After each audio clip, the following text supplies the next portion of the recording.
Alrighty. Looks like the mic is coming through loud and clear. I think you guys can probably hear me all right as long as I'm talking into the mic. Sorry, I'm looking over at the screen because Stream PC is over on the right, and so is the screen. So I'm just looking to make sure that all little wavy bars are coming through and make sure the volume is loud enough. All right, good evening. Yeah, I was streaming earlier, played a little bit of Star Citizen. Tried to do a 0 to hero, but could not get my alt even into the game logged in. It was a struggle bus for the first 45 minutes of the stream, just trying to troubleshoot that and even get in game. The first problem was I'm an idiot, and when the Drake cutter came out, I bought the standalone ship. I didn't buy the package because I'm a moron. And I deserve punishment. And so went and bought a package for the alt and still couldn't get in, still wasn't working right. And so we just gave up on that. And I logged into my main account, and then we went and did some relic hunting on Microtech, which was a good time. I was reminded how bad of a combat pilot I am. Flying around in the Avenger. It's been just so long since I've flown anything other than my dropships or something bigger. And so yeah, it did not go well for the Avenger, thankfully. I didn't get blown up, but I took a lot of damage from a Drake Cutlass NPC, that came in. And the Avenger is not a tough ship, and it doesn't take long for it to get beat up pretty quickly. And I'm just not spun up on. I'm not super savvy on what all my keybinds are, just because I haven't gotten to play as much over the last several months, and I definitely haven't been flying a lot.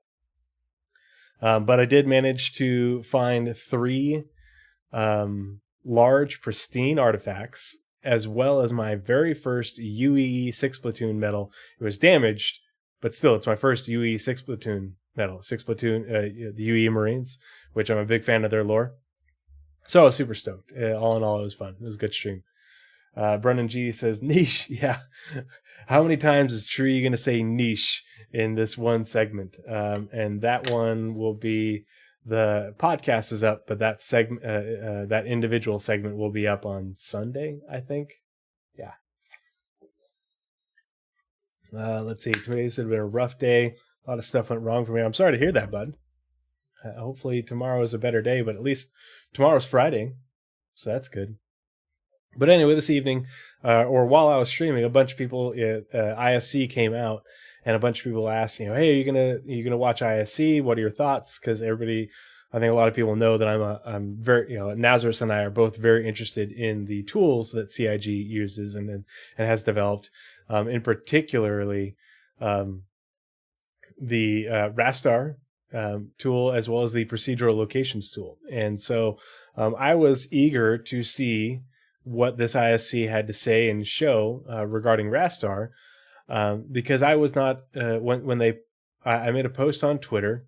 Actually, here, you know what? I'll pull the post up in Twitter just so I can remember exactly what I posted and what images, because there were several things that came out about Rastar in very short order that I was like, wow, that was surprising. So let's change windows really quick. That way you guys can see what I'm looking at.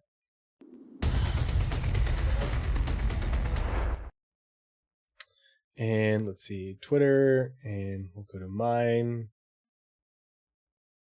Let's see, where's that? Here we go. So first of all, we'll pause that. I clipped this from ISC last week. It's an opportunity this quarter to look at how Rastar is being used to remaster existing UGFs in Alpha 320. It's an opportunity that... So that's what was shown today on ISC, but then there's also this. So the most recent roadmap roundup had this: the new Crusader platforms, new missions, retrieve consignment. We knew about the retrieve consignment missions, and we had heard briefly about the Crusader platforms, but I was not, if it had been said before, I missed it, but I was not aware that they're going to be using Rastar to build these platforms on Orison. I didn't, if they have done it before, or used it before, I was completely unaware. So really interesting to see that Rastar is expanding beyond the settlements and outposts and the derelict versions of those. And I was told by Jake Acapella, Jake Bradley, the Roadmap Roundup guru and community manager, that these are still targeted for 320.x, as we know right here, and they just missed their final their review. But then if we read in the monthly reports, actually, it sounds like they finished. They met their review a little bit too late for 320 itself. But it sounds like they are in progress, or well underway right now, and back on track. And so whether it's 320.1 at CitizenCon or 320.2 at IAE, and it was like, oh, you don't know those patches are going to come out. There's going to be a .x for CitizenCon. There's going to be a .x for IAE. It always is that way. So the other image. So this talks about the ISC this week. And how it's being used in Alpha 320. That we're going to watch the ISC together, but then I'm hoping that we'll get more information about what their plans are for Rastar going forward, what else they're hoping to use it for. But then if you look at the Shiny Tracker scheduled deliverables timeline, you can see that Rastar has been continuously getting worked on this year. But they haven't been mentioning it in the monthly reports like they did last year up until they got it up to version 1.0. And so it sounds like they're continuing to polish the tool, add features, do stuff like that to make it more robust. And maybe that's what has led to what we're seeing right now. Don't know. Let's see. It seems to be a pretty straightforward thing. If you've ever done level editing or something with a games editor before, it seems to be a lot like that. Yeah, no, it's definitely a really good tool, and it's going to allow them to build a lot of these outposts. They've already built a lot of them. Like I forget where it was mentioned, but there's like 52 outposts in Pyro. 52. And with a lot of variety and multiple different variants, and but there's also they're working on filling Pyro with a lot of derelict outposts and settlements as well. And from what I understand, they're going to be coming back and bringing these in. We have the derelict settlements in Stanton, so we should be getting the new outposts in Stanton as well. But I think they're waiting until after Pyro and server meshing to do that. So we'll see, but it's a really nice tool in that it creates a whole bunch of things that are you have a whole bunch of modules, but then you have a bunch of overlays for those modules, and instead of having to hand place little things here and there that are part of a tool set, it's here is an outpost and here are all the things that we can add to it for themes, and it makes it so each different module will have multiple different appearances based off the theme, and they all just sort of fit together, and it makes it so that way when they build these things out and they get it all done with lighting, so that way there's as little work for the lighting, audio, whatever teams to do to come back downstream to polish each one of these things. They're just plug and play is the goal.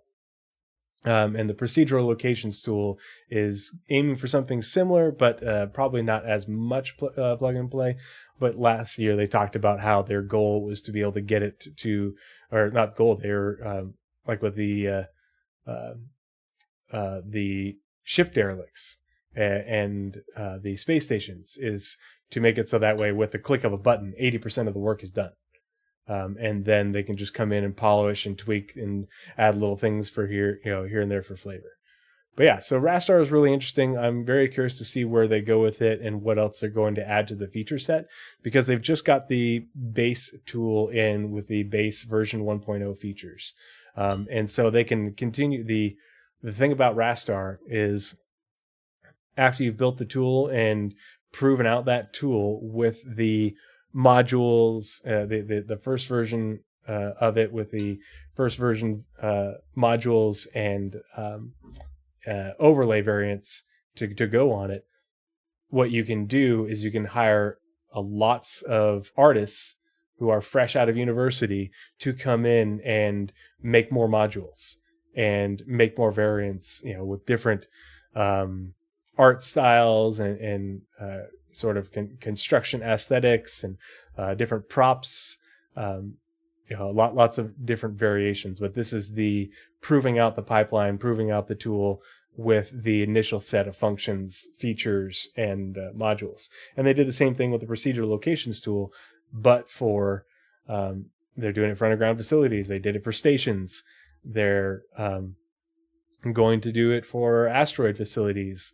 They did it for the ship derelicts, and they're doing it for more. So the goal of these is to have lots and lots of different types of points of interest of many different types, and to be able to make them quickly and just drag and drop very, very fast. So let's watch Inside Star Citizen and see what Jared has to say. And I'm going to go ahead and blow this up, make it big, and I'll pause it a little bit here and there just to add a little bit of commentary if I think it's appropriate. But I have not seen this yet, so let's watch it together.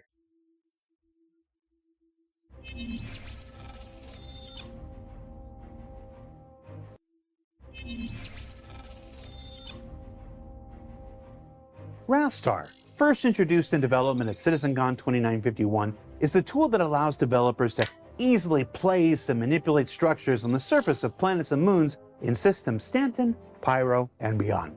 And in the time since, work's progressed to stabilize and shore up the tech so the team can use it on a whole host of locations, from the most recent derelict settlements to a reconfiguration of existing UGFs in the upcoming Alpha 320. Currently in the Stanton system, there are 70 underground facilities, or UGFs as we call them. And when these were built a couple of years ago, we had the kits to build a wide variety of these assets. However, due to technical limitations, we weren't able to realize their full potential. At that time, we had 70 locations, but we only had 2 security UGFs and 2 drug UGFs. This isn't a case of we haven't had enough assets or enough time to do the art. Up until this point, we have all the things that we need to do the job. The Rastar tool has really just allowed us to take this to the next level. We are now able to go back and to revisit these 70 locations to create a wide amount of variety so that each location doesn't look like a copy-paste version of the other. This has allowed us to really go back, spend some time with these locations and help them realize their full potential.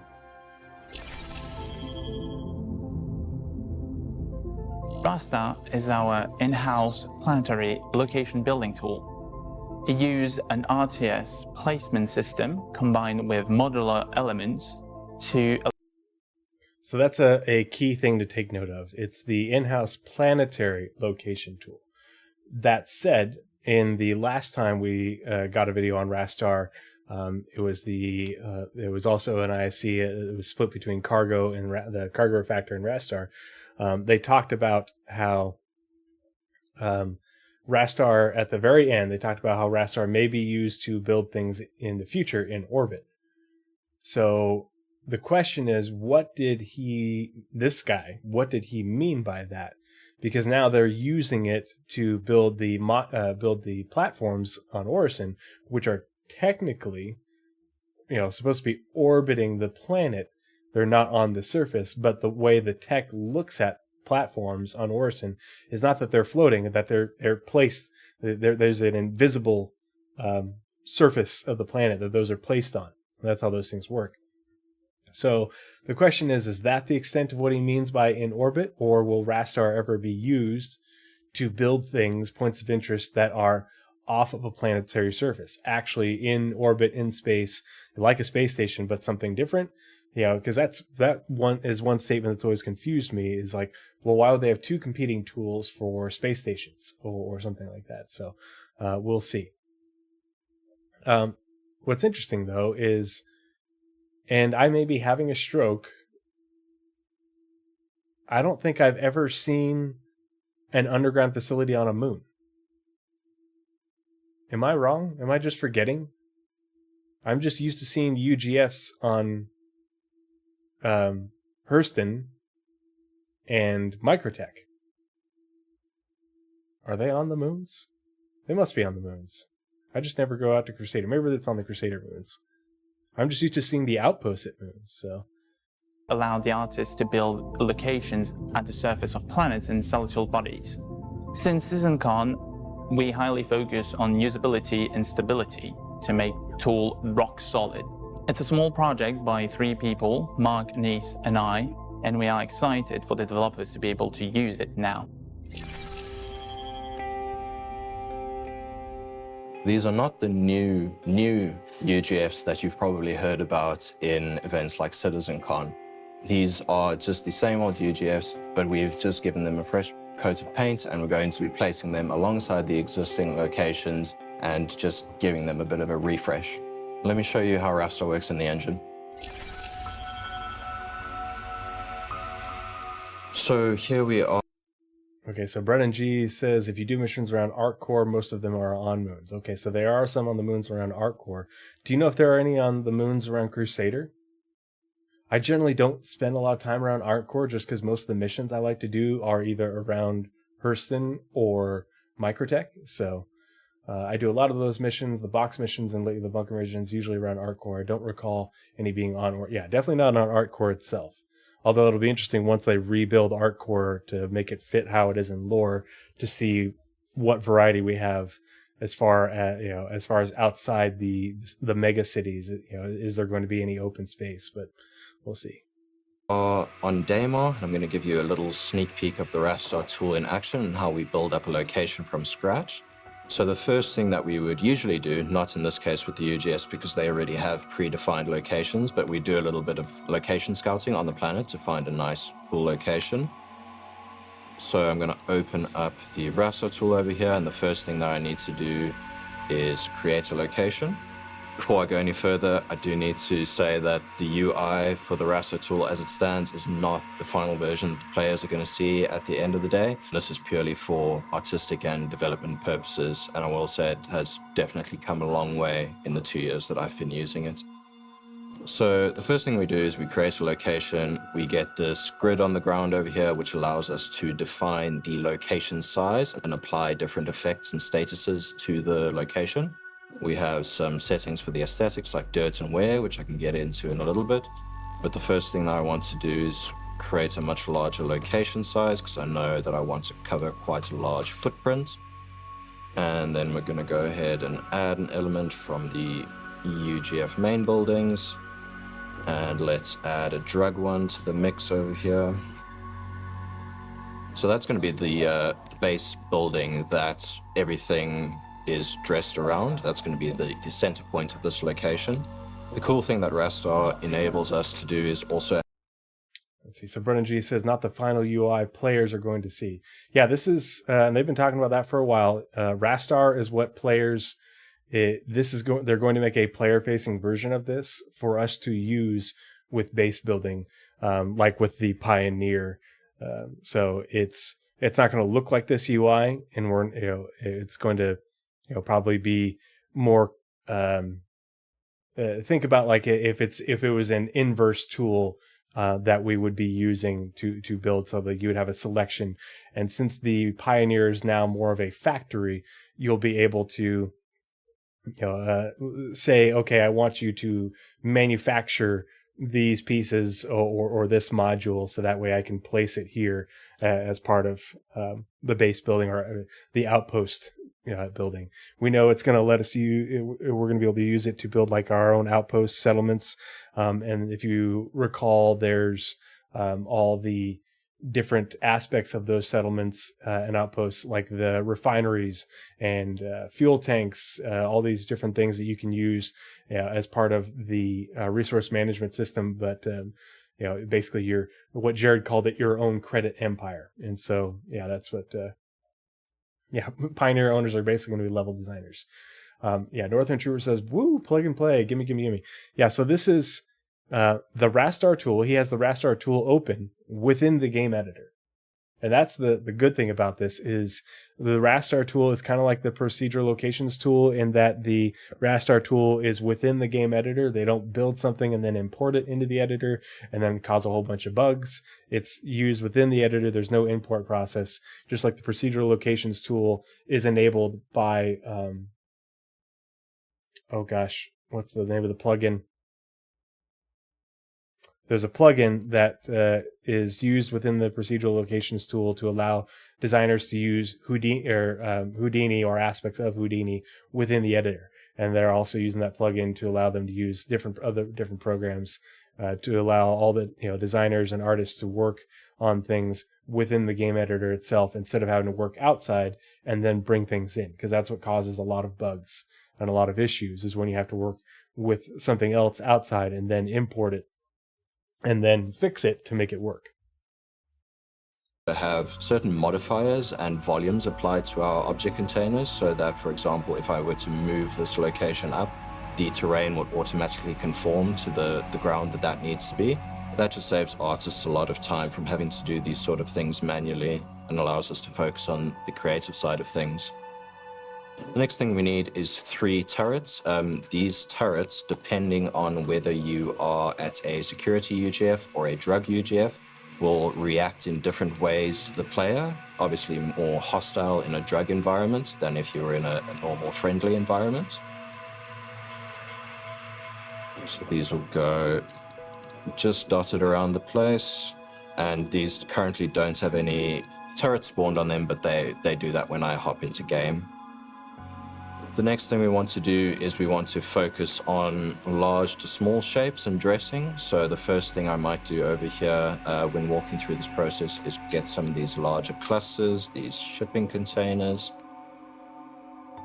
The UGFs are used for storage as well as research, so having ample space for storage outside as well as in is always good to have.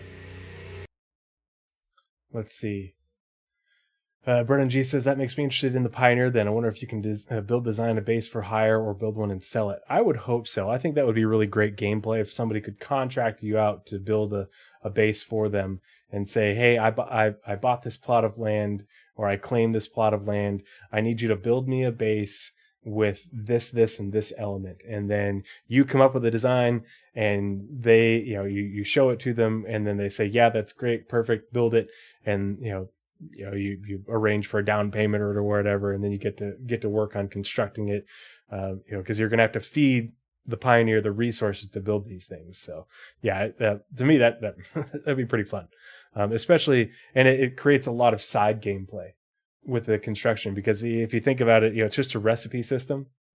And so, it's just crafting, but you're crafting a house or an outpost.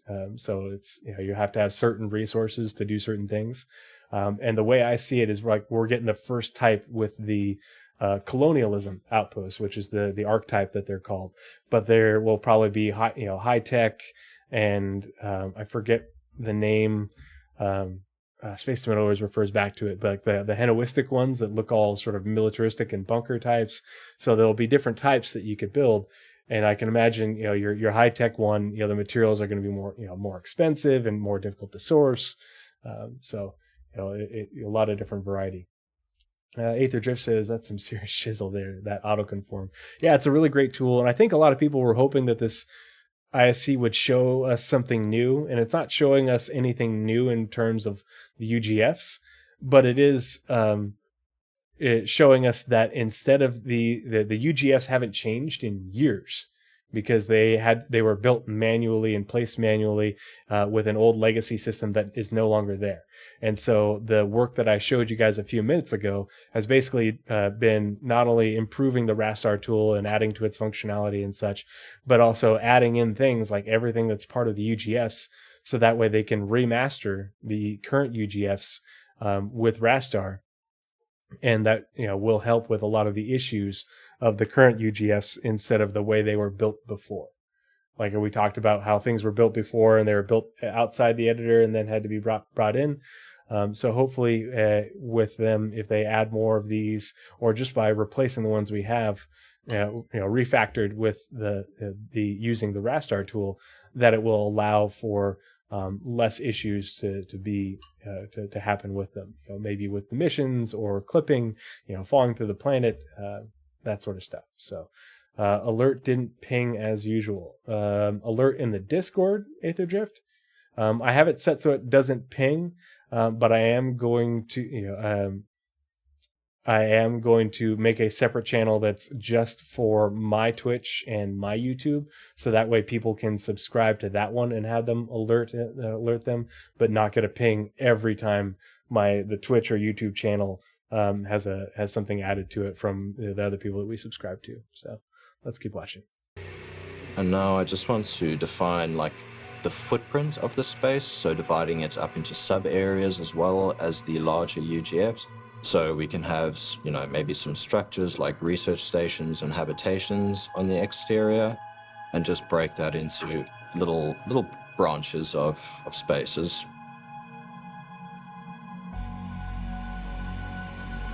We might have one of... Okay, so let's go back real quick. I don't think I've ever seen these. Has anyone ever seen these elements outside of the UGFs? I've never seen any of these. So he talked about how they had more art assets and they had more things that they wanted to add, but they couldn't. And I've never seen platforms like this or this one at any of the UGFs. If correct me if I'm wrong. If you know of one, let me know. I want to go visit it. But this is new, and this is new. I've never seen these, so. We might have one over here, and then maybe let's spread this location out a little bit. Maybe let's have a little bit of dressing near these turrets. So I'll grab one of these clusters. Cool thing with Rastar, you can also do like quick rotates before you place stuff, so you have a good idea of what stuff is going to look like before you do. Just like to get a little bit of unevenness to the terrain over here, helps things from feeling too flat. And let's get one of these larger structures in the back over here, these sort of like chimneys. So this is how I would normally go about creating like 3 distinct separate locations, even within one larger point of interest. So now the point from this afterwards would be to just create paths leading to and from the UGF that would naturally draw the player in, and then to set dress with smaller elements. So there's some more functional things that I do need to do first. For example, the UGF does come with these 3 floodlights, but we might need extra areas of illumination elsewhere. So I'm going to go ahead and place some extra floodlights around here. When the Rastar tool is turning red like that, it's just doing a collision check on all of the objects around it to make sure I'm not placing anything on top of each other, and just making sure everything is kept neat and tidy. So I might need to just place it over there, and then if I want to... The old way that they built these things did not have those collision checks. It was manual. It was like basically by eyeball. That's why so many of these legacy locations have so many issues. Close, I can always snap it to a surface closer.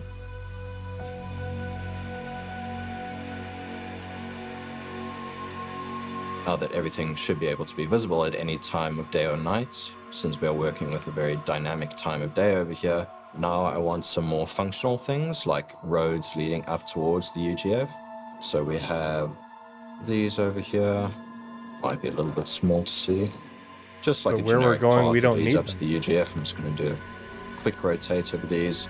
And then, of course, all of our normal editor functionality is also linked to the Rastar location. So, for example, if I want to align this road to the UGF, then I can just rotate that, make sure everything's nice and centered and where it needs to be. Okay, so now that I have my roads placed, I have my floodlights placed, I know I'm not going to be crashing into anything in terms of placing stuff at the Rastar location. Now I can go ahead and do a little bit of dressing around here.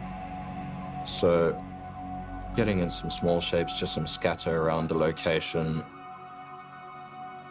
Then I'll go ahead and grab some of the more functional looking things. That one. Structure 8.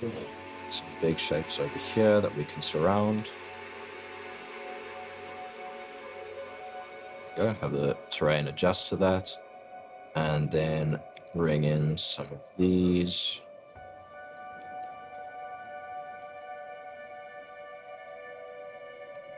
Just got to make sure that things aren't intersecting or clipping. Brennan G says, so since these are fairly important locations and they're going to make them even more important and larger, wouldn't it make sense for them to have landing pads? The new UGFs they have hangars, they have landing pads, they have, what's it called with the vehicle garages? They have those. These smaller ones, I've never seen one with a landing pad. I would think that they would add landing pads, maybe not to give them any like repair or fuel function, but just to have a nice even flat spot to land on where you're not going to have issues with the terrain clipping with your ship. So I would think so. My question is, all of these things are legacy assets. All these things over here, you can see with my mouse. And are they going to update these legacy assets with resource management? Are they going to give them function and form? Or are they going to make them interactable? And if so, then what happens? Does that, if they replace this asset, legacy structures are one with one that's up to date to do the functionality that's supposed to have in game, if it's supposed to have anything in game, will it automatically update all of them in the game? Without somebody having to go back and replace them. That's what I want to know. Because with the Rastar tool building these settlements, everything that they have placed, when we did a video on the Rastar tool, and we talked about, or we also did the Road to 100 Star Systems video, and we talked about it in the resource management video, and Azrus and I did. Everything that they placed already had the spots mocked up for where you would interact with them as part of resource management.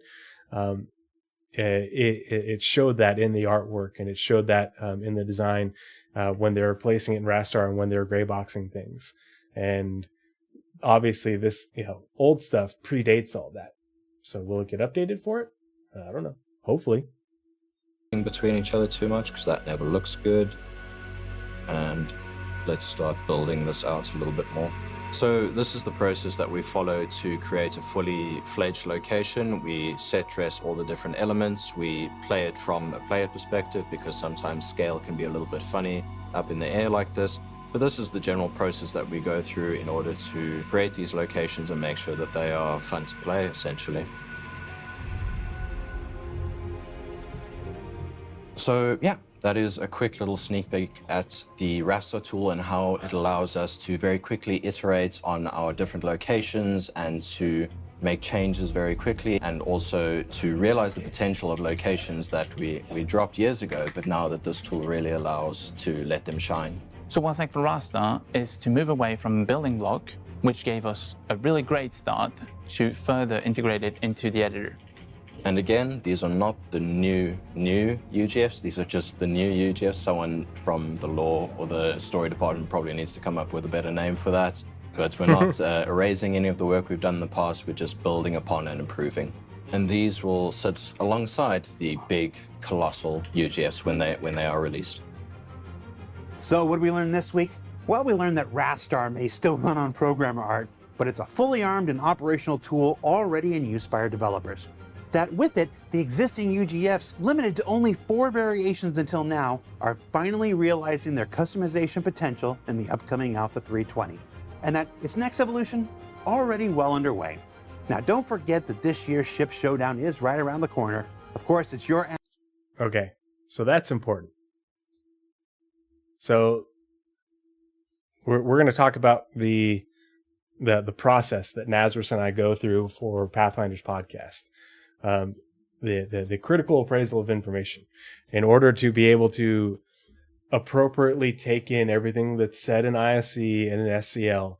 You have to watch and listen to it multiple times, and I will watch and listen with closed captioning on so I can read at the same time, make sure I'm not missing anything. But I usually will watch an ISC 3 times, listen to an SCL a couple times, if not 3 or 4 times, in order to make sure that I get all the information out of it. Same thing with the monthly reports. Read the whole thing multiple times. When Nazarus and I read it on probably Sunday is what we're shooting for, it'll be the 3rd time I'll have read both monthly reports. So let's see. First things first. The work we've done in the past, we're just building upon and improving. And these will sit alongside the big, colossal UGFs when they are released. So when they first showed us the UGFs, they said that the one that they were working on is a medium. So there will be bigger UGFs. And then I guess these would be the small. I always figured that they were going to build a separate new archetype and call them the smaller UGFs, but I guess they're going to keep these ones. But they're going to be making more variety. And that's the issue. And we'll hear that in a second. So what did we learn this week? Well, we learned that Rastar may still run on programmer art, but it's a fully armed and operational tool already in use by our developers. That with it, the existing UGFs limited to only 4 variations until... So the existing UGFs, there's only 4 variations in the existing UGFs that we have right now. And they were just copy-pasted around Stanton. And they talked about how they have more art and more art assets, and they wanted to make more variety, but they couldn't at the time. So they basically just made 4 variations and drag and drop and put them, copy pasted all over Stanton. And now they want to have more variety in the UGFs that we have currently. Now are finally realizing their customization potential in the upcoming Alpha 320, and that its next evolution already well underway. Now, what's the next evolution, though? I don't know. So what they're doing, it sounds like, is for Alpha 320, they are going back and remastering all the UGFs that are in Stanton right now using Rastar. So the UGFs will be improved in terms of performance and stability, but also there should be more variety using assets that they had that they never were able to get in. Maybe things will be just moved around a little bit. It's going to be interesting to see. But some of those things, I'm like, I didn't recognize that. I don't think I've ever seen that. And I've been to a lot of UGFs. So it'll be interesting to see. But what's the next evolution of Rastar? Now, don't forget that this year's Ship Showdown is right around the corner. Of course, it's your annual chance to vote on which flyable ship has to become John Crew's favorite each and every year. For Inside Star Citizen, I'm Jared Huckabee. Thanks for letting us share the process of game development with you, and we'll see you all here next week.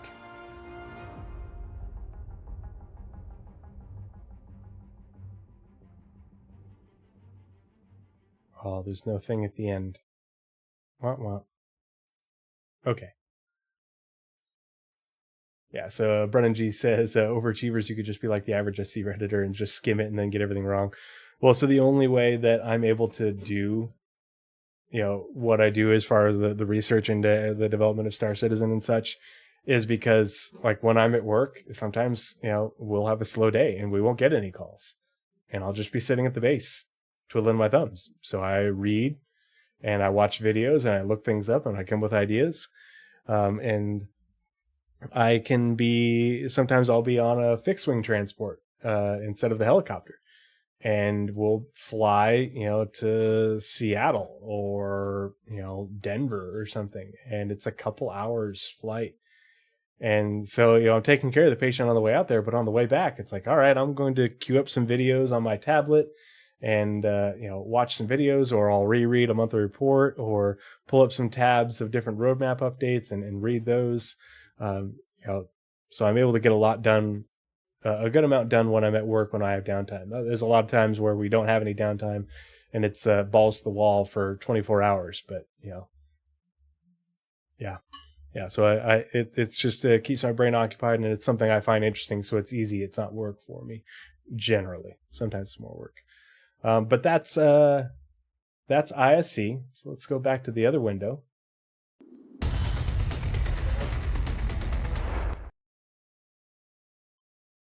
Oh, actually, we'll transition to the next one here in a second. But yeah, the ISC didn't have a lot. I appreciate. I do think that there's going to be more variety in the UGFs in 320. It remains to be seen how much variety. Like, are there art assets and things that they didn't place before that they're going to be placed now, or is it just going to be moving the little cups around in order to make things look different? We'll just have to wait and see. But it's good to see that they are adding more functionality to Rastar and using Rastar to refactor old points of interest. The question is, what's going to happen to the current outposts? Are those going to go away? Are they going to add those to Rastar, and that's going to be a outpost archetype that players have access to, or maybe it's only going to be developers? Who knows? Remains to be seen. Should be interesting. But now we're going to transition into lore equals gameplay. So let's get into the other window for that, and I'll put on my university student hat. 3, 2, 1.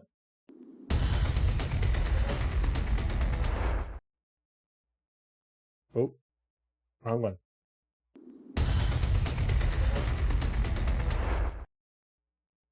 Gotta have the right one in, so that way you can see our illustrious professors. If you haven't watched Lore Equals Gameplay, I had this background made by Galactapedia, is what they go by on Twitch. I don't know if they have a different name on Discord or in game, but basically I had them draw this up so that way I could pretend like I'm in a university library at one of the universities in Retor. I'm a second year student or grad student at university, studying something, history related or whatever. And I'm in the university library. The latest update has come out from the Ark, the Galactapedia on the Ark station in the TAAC system. And so I'm going to go through it, as if I'm like broadcasting to Spectrum, because Spectrum is like the internet in Star Citizen's future. So let's take a look at the Galactapedia update for July 2023.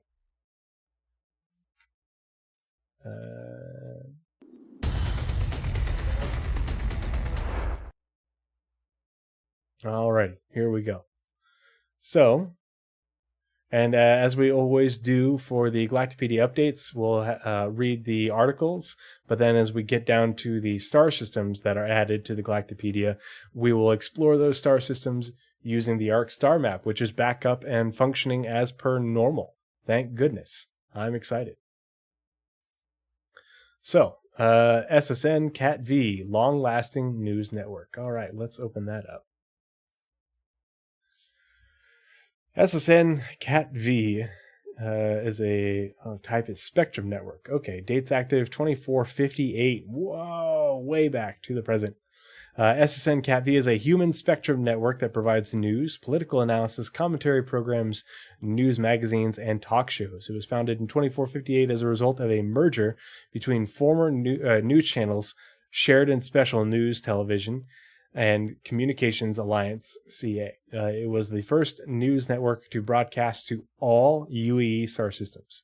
While it currently has hundreds of affiliates and satellite offices, it primarily broadcasts out of Terra 3. So this is important. Having its headquarters, knowing that it broadcasts out of Terra, and that's sort of where it's headquartered, suggests to me that this could be this company, this organization could have a physical location on Terra 3. We don't know where, because there's three landing zones, major landing zones on Terra, but that's what that suggests to me. And that could potentially be gameplay, and that you could bring information to Terra, as far as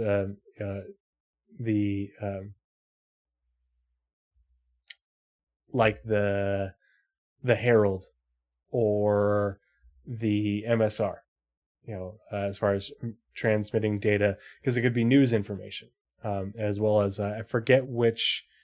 Oh gosh, what's the name of the ship that's the news van? Yeah, Reliant Mako Noise. Reliant Mako Noises. Yeah, the Reliant Mako.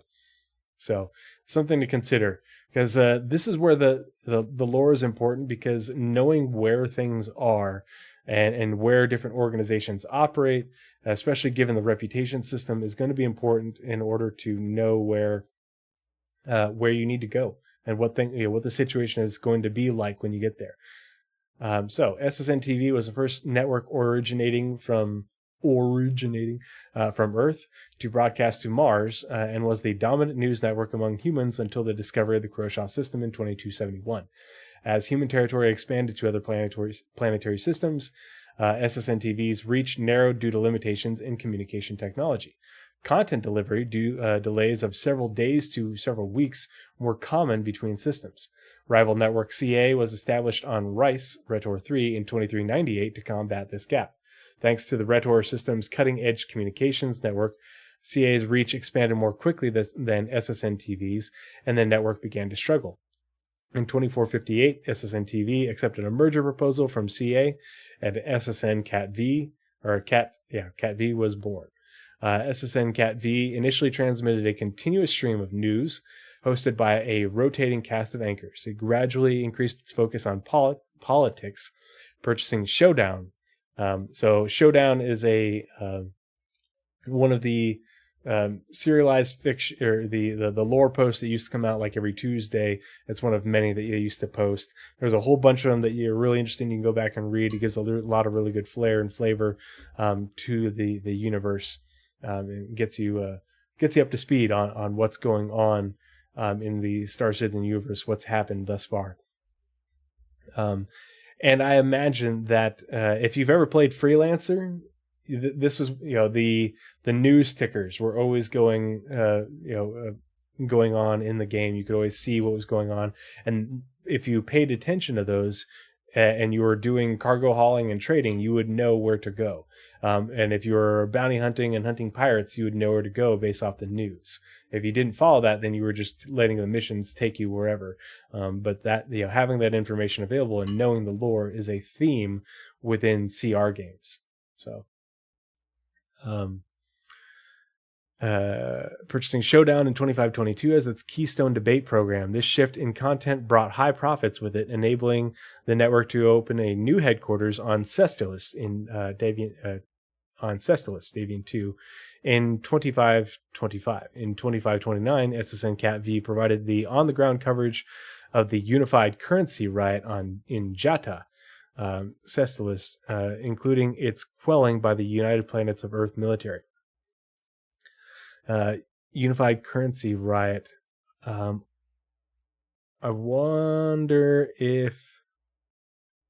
So there are some artifacts, relics that are old pieces of currency, and I can't remember if they're from from this time, or if they were from during the Tavaran War era, because I've never actually found one. I've only seen a few pictures, so I can't remember off the top of my head.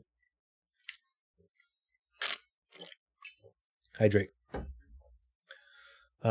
After first contact with the Xi'an in 2530 and discovery of the Tavaran in 2541, the network's content began to gradually lean pro-war and anti-alien. Upon the ascension of Ivar Messer to the office of Prime Citizen in 2546, SSN Cat-V's content took a hard pro-government shift. The host can't imagine that that was accidental, that there was no influence in that from anybody within the government.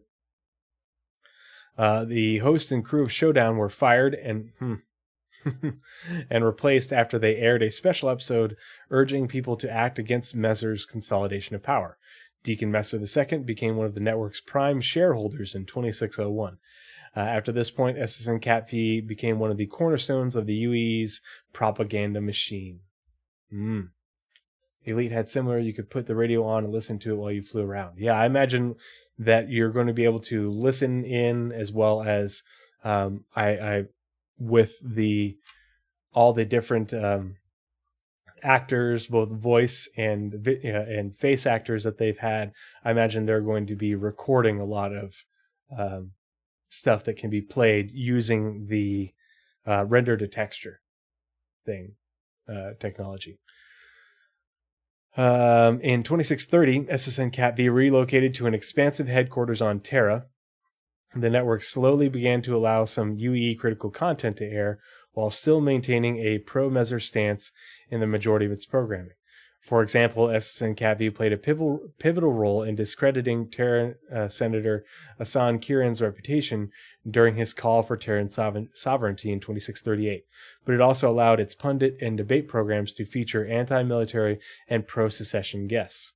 So they were trying to, be fair and balanced, but not necessarily being successful. During the power struggle between Astrid Messer the 7th and Samuel Messer the 8th, reporters on multiple shows stepped too far out of line, harshly criticizing the Messers for their infighting. In 2699, Astrid Messer the 7th retaliated by conducting mass arrests and censoring over half the network's programming into cancellation. Samuel Messer the 8th rescinded the mass censorship upon taking office in 2701, but ordered that all content aired henceforth on the network had to be approved by the Imperator's office. That's still censorship. Those imprisoned by Astrid Messer the 7th were not pardoned and were forced to serve out the remainder of their sentences. Oof. And they probably had to do it on what's the name of the planet that had all the prisons and is now having a civil war? Charon. I know it's in the Charon system. I can't remember the name of the planet, though. Role in the deposition of the Messer regime. Anonymous SSN Cat-V insiders began organizing with anti-Messer activists as early as 2702. They aided the resistance in two key ways. They allowed the rebels to pass along encrypted messages via the network's communication arrays. Very interesting. And fed them information uncensored by the Messer government. One such piece of information was footage from the massacre of Garin II. So that's how that came out. On 11th of April 2972, technicians responsible for the network feed allowed footage of the massacre, along with a message from the resistance group Tide, to interrupt a broadcast of SSN Cat-V Nightly News. This broadcast was the inciting incident of the revolution that would eventually depose the Messer regime. So the SSN Cat-V has sort of redeemed themselves since their initial sort of collaboration with the Messers. Today, SSN Cat-V hosts a wide variety of news and news-related content. Some of their flagship programs include Pure News Show, Empire Report, and SSN Cat-V Nightly News, the pundit-centered debate program Showdown, and the UE critical talk show Plain Truth. Oh, okay, I didn't realize that was on SSN Cat-V. It has satellite offices on most recognized planets in the UEE. Okay, so that's good to know. They'll have satellite offices all over the UEE. So if you have your Reliant Mako and you have been reporting news, this is where you would take that information back. And I could see that instead of the information that's posted on this network being automatically drawn from the game, I could see where you have to get reputation with them, but then they'll give you contracts and missions to report on things that go on, and how you report on that, whether it's just getting video that can be with the drones and have it played over the network, or how that's going to work out. But this is sort of alluding to that's kind of how that gameplay will work, and then you'll be able to take that information, that news, from that you recorded with your Reliant Mako, and take it to the satellite offices for it to be broadcast across spectrum, in the gameverse. So that's interesting. That as far as Lore Eagles gameplay goes, that's where I suppose that this is alluding to. All right, so let's read the next article. Okay, so we have a few about ships. There's usually only like one, but we've got several. We've got the Vulcan, the Legionnaire, one of my favorite ships. Obviously not in game yet, but I'm excited about it because I did a big old video on boarding. And the Ares Starfighter and the Cosmos Sloop, which is one of those ones where we'll probably never be in game, but it's interesting lore. The Frood abides. The Frood. Good to see you. Thanks for joining us this evening. Hope you're doing well. So let's read about the Vulcan. A short article. And the Vulcan is one of my favorite ships. A, because it has VTOLs. B, it has drones. If there's one thing that I'm as excited about as tractor beams, it's drone gameplay. And so Nazarus and I did a big podcast segment a long time back called Droning On About Drones, because there's actually quite a bit of information about them out there. It's pretty dated because we haven't had much work on drones since, but it was really interesting to look into. And so I have a Vulcan. I'm very excited to use it. Upgrading my LT IA1 to it again. Yeah, I love the aesthetic. I love anything with VTOLs, especially if there's quad VTOLs. Drone gameplay just sounds really satisfying to me and fun. Even if you're using the drones that this one has, where they're for repair, refuel, rearm, the way that they describe it, where you'll be able to potentially replace components and rearm with missiles or reload ammunition boxes into little storage spots. Do that kind of repair and rearm, as well as being able to repair by patching holes and then carrying fuel. It's going to be very utilitarian, and you will see. I think you're going to see a lot of these ships, especially in either mid-sized systems or even smaller systems with very little infrastructure, in order to support groups of fighters and bombers, as well as to support things like groups of prospectors or other industrial ships, the smaller ones that don't have the really big range, but keeping them out and working, and rather than having to come back to a station to get repaired, to get refueled, to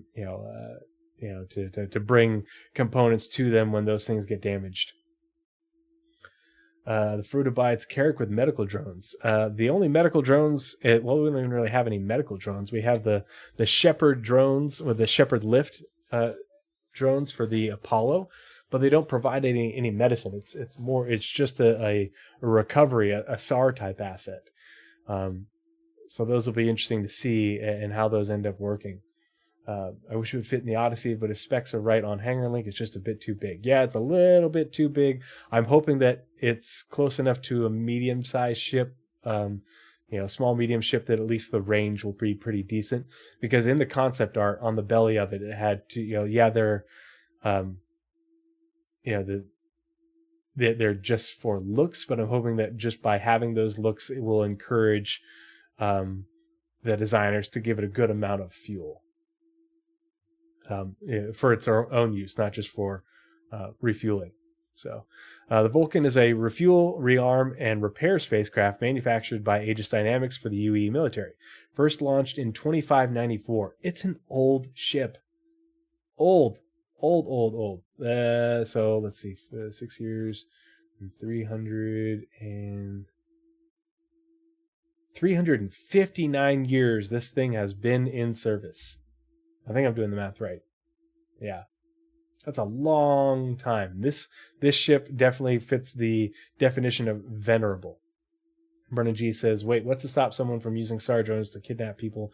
I think it's one of those things where you'd have to be immobile. Because if you look at them, basically they hover above you and then come around you, and they use almost like a tractor beam field to hold you in place and then carry you back to the Apollo. So I don't think you'd be able to just snatch somebody up with it. First launched in 2594. It was commissioned by the UE Navy after they requested proposals for a medium-sized support aircraft or support spacecraft. After a successful trial period, the UEN promoted the ship into active service as its standard frontline support ship during such conflicts as the Second Devaran War and the Siege of Tiber. Since its introduction, it has been upgraded many times, and civilian models of the Vulcan have been offered to the public since the 27th century. Yeah, why waste a person? I'm hoping that these get pretty decent range. But yeah, even the concept art for it is really great. The brochure is really, it's a good looking brochure, and I love the side profile views of it that they included. So it'll be really interesting to see. And they did mention in the monthly reports earlier this year for Squadron 42 that the work that they were doing for remote control of a crane in Squadron 42 will also be used for how they control drones. So there has been some work on the tech that will allow for drone gameplay. So we are getting there slowly but surely. Okay, cool. So that's the Vulcan. Let's read about the Legionnaire. Love this ship. Again, quad VTOLs. I have a thing. I can't help myself. The Legionnaire is a medium-sized boarding spacecraft manufactured by Anvil Aerospace. So they say medium-sized. It's technically, internally, as far as CIG's concerned, a small ship based off the hangar size. So, but if it's a medium-sized boarding spacecraft, are they small? Are they large? Don't know. After the military failed to intervene in a piracy incident that led to the deaths of 2 civilians in 2018, they issued an all-call for any type of technology that would help improve the success rate of boarding operations. Anvil's submission, a new spacecraft designed by lead engineer Grot Taylor, was ultimately selected and debuted in 2922. The Legionnaire's advanced integrated infiltration system, 2-in-1 docking collar able to connect to all UE standard apertures, and a trio of shield generators streamlined the boarding process and decreased the likelihood of accidents. By 2925, the Legionnaire became the centerpiece of the UE Navy's Interception Tactics Package. A civilian version of the ship entered the market in 2952 during Invictus Launch Week. So, the Legionnaire has some really cool lore, and the Legionnaire uses inertial dampening technology, is used in the UE Marine Nails, that was acquired from the Vandal Cleaver boarding craft after some were captured. And I imagine that same technology is also used in the Valkyrie as well, to allow for the rapid deceleration maneuver that the Legionnaire pilots call the KISS maneuver. Same thing, to allow people to rapidly, they fly at the target and then they just flip all the VTOLs around and rapidly brake in order to just kiss and stop and come to and dock. But I imagine the same sort of maneuver could be applied to the Valkyrie in order to rapidly descend to the planet and then use all your braking power with your VTOLs, rotating them into position in order to come to a landing, but to be exposed to enemy fires, for as little time as possible. But it's the same, the same lore explanation for how that works with the Legionnaire. It was also used in lore talking about the UE Marine Nails. So I think they are one and the same. All right, cool. So that's the Legionnaire. Very cool ship. And we're going to read about the Ares Starfighter. So the Ares Starfighter is a heavy single-seat fighter manufactured by Crusader Industries. Debuting in 2949, it was designed from the ground up as a civilian ship to provide security against hostile large spacecraft or capital-class vessels. The Ares chassis is fitted with modular weapon mount, specifically designed for use with the custom-made Bearing SF7 series. The gun. The laser-equipped Ion variant is adapted for spearheading attacks, and the Inferno variant is equipped with a ballistic weapon that allows for overwhelming gunfire, fitting it into a disabling role during battle. Not my thing when it comes to ships. I know a lot of people like them, but it just, the Crusader aesthetic doesn't do it for me. But still a very cool ship and but with a bit of a niche use case. The Cosmos Sloop, an overall pleasant ship. Niche, everybody drink. Dang it, I should have grabbed another beer and my water's almost empty too. The Cosmos Sloop was a limited-run luxury leisure spacecraft manufactured by Case Aerospace. Case Aerospace being the forerunner to Anvil Aerospace, kind of. Launched in 2604, it was the company's debut ship, personally designed by founder and lead engineer Leonard Case, or Cass. I don't know how it's said. Its controls were set up with ease of use in mind, so that even newly minted pilots could fly it without facing a high learning curve. Additionally, the hull featured the open circle signet and curved wings that became a hallmark of Case's future designs, and later those of Anvil Aerospace. The Cosmos Loop was retired the same year it debuted after a period of poor sales, partially caused by the then ongoing Second Devaran War. Would it be really cool to find a derelict one somewhere, and be able to, report that and get credit for it? Yeah. Do I think that they're going to do it? Probably not. I think it's just a cool lore. It'd be a lot of dev effort to make essentially a one-off. All right, the Horus system. So we'll open that up, and before we get started reading about it, let's find it on the star map.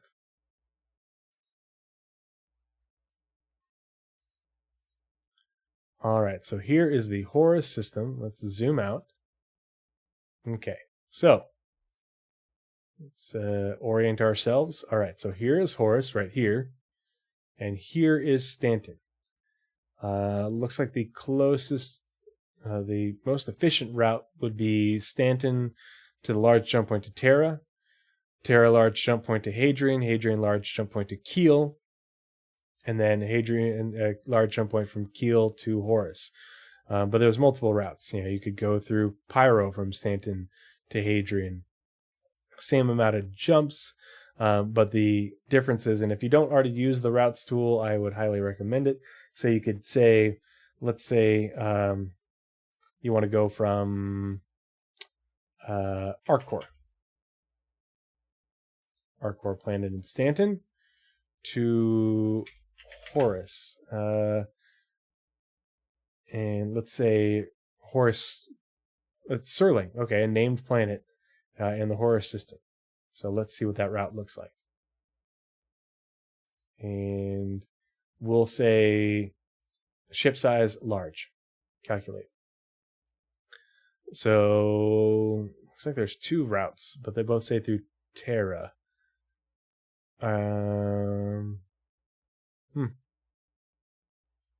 But 35.1 AU, but that's also not counting going through the jump tunnels. But if you had a medium-sized ship, you'd have a shorter route, more jumps, but shorter flight distance. Small ship, no difference. Okay, cool. So very standard route. So let's say large, calculate. Interesting. All right, cool. So let's get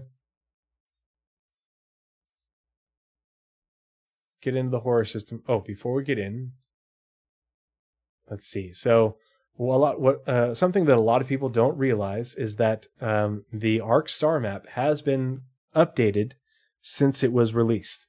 They don't tell us about the updates, but there have been multiple people that have found ways to track some of the updates over time, and I did a scanner anomaly on that a long time ago. But there have been a lot of changes. The system sizes have been updated. They've added more jump points. They've changed the sizes of jump points. They've moved planets and moved things within the star systems. They've made the planets themselves, or the larger stars have changed in type. So, oh, look at that. Economy. Oh, was this always here? Population. Right. Okay. But Horus is only 4 AU. It's a pretty small star system. But another thing that people don't realize is that if you actually, I'm not going to pull it up right now. Here, actually, I will pull it up because this is important. And I try to always highlight this when we do Lore Equals gameplay. So actually, no, I want sheets. And let's see, star systems. I'll bring this over here. Okay. So I made this spreadsheet. Sorry, I know it's white, but I made this spreadsheet when I noticed that there had been changes to the star map. And so I made it so it'll show the size difference between what's listed on SC Tools and what's listed on the star map. Yeah, can't see, blind now. But as you can see, last time I was in here, I sorted it based on size, and there's a lot of systems that we don't have. The size is unknown, but there are essentially 97 star systems on the star map. And yeah, 97? Sorry, 96. At least as far as I was able to count. And we know the sizes for 78 of them, although this one is a Vandal system and it says 0, but I don't know if I believe that. And some of these say 1, so I don't know if that's true, if they're actually that small. But if we take the information of the star map at face value, 30 systems, a full third, about a third of the known systems in game are less than 10 AU. So most systems in game are quite small. And then another 30 systems are between 10 and 30 AU. So there's actually very few really large star systems. And so that's where a lot of the difference in gameplay and approachability comes from, in that in these systems that are 10 AU or smaller, pardon me, especially because so many of these are UEE systems, you have very small systems with a good amount of infrastructure in them. These are these systems where you're going to be able to get around quickly, you're going to be able to do lots of jobs, you're going to have a lot of infrastructure, you're not going to need to do resource management, you're going to have short jump times, and you're going to be able to hang around planets for long periods of time. But, these are sort of very much your almost starter systems. And as you get into larger and larger systems and larger systems with less and less infrastructure, that's where the game is going to get harder and require more specialization and more dedication. But those are more niche, I said it again, niche gameplay things, which is why there's so few really large star systems. And there's a lot of star systems with a lot of infrastructure, because that the gameplay of exploration and long hauls is my bourbon is almost gone. I gotta slow down. It is not necessarily appealing to a very large population of gamers. So that's something to take into consideration. All right, so back to the Ark Starmap. So let's get into the Horus star system. All right, and we'll zoom out. And the other thing I like to point out to people is that the majority of the jump points are for now, within the smaller portion of the star system, closer to the star, not very far out. But you can see that we've got 2 asteroid belts, we've got multiple jump points, several planets, we've got the green band in here. I don't know what this glowing bit out here is supposed to represent. Oh, that just happens, I think, with me zooming in and out. But yeah, so let's here's our green band. So let's read about the Horus system. Yeah, but it's appealing to us, isn't it? Yeah. I will probably my 0 to hero alt will start off in a starter system and probably do a lot of that starter type gameplay and stick to it. But my main is going to be the one that is probably headed out towards the Vandal front and operating out that way around the Nexus and Oberon systems in order to get into places like Caliban, Tiber, Virgil, because that's the kind of gameplay I'm interested in. So the Horus system is a planetary system in the UEE that consists of an M-type main sequence star, 2 terrestrial planets, a super Jupiter, and 2 asteroid belts. So when they say super Jupiter, it makes me wonder, are we going to have different sized gas giants? Because Crusader is actually I think it's a gas dwarf or low mass gas giant. So it's actually quite small. It's if you scale it up appropriately, it would only be 10 times the size of Earth, which is actually very small for a gas giant. Brennan G says, that's the thing I'm really excited for, the bigger systems. I wonder if some will be so big that size 1 chips with the most efficient drives can't cross. Oh, yeah, for sure. Yeah, look at how big some of these larger systems are. Even with the most efficient drive, a small ship, you're not going to be able to cross that system. If you have somebody refueling you, yeah, but you're going to have to make multiple stops to take on fuel. And the other thing that's different about quantum with larger ships is larger ships not only have, be able to carry more fuel, but they will also be able to quantum at they'll be able to go faster in quantum, but they'll also be able to stay in quantum longer because of having more cooling capacity, and they'll be able to perform longer jumps until they'll have to drop out of quantum and let their drive cool down and let the heat dissipate, and then jump again. Ether drift pyro is not that big. So if you think about it like ships, we have ships. You have your extra small, medium, large, capital is the size that they the way they break it down in terms of hangars for CIG internally. We can think about it the same way with star systems in that there's extra small, which would be like your 0 to 5, maybe even up to 10. And then systems like Pyro, which are like the 10 to 20 right in here, would be like your small size systems.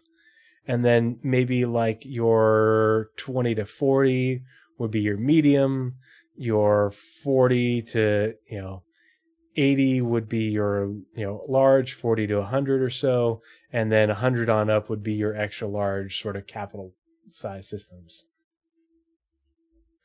Yeah, it's and that's the distance across. We have to remember that the systems are essentially a sphere, circle, a ball.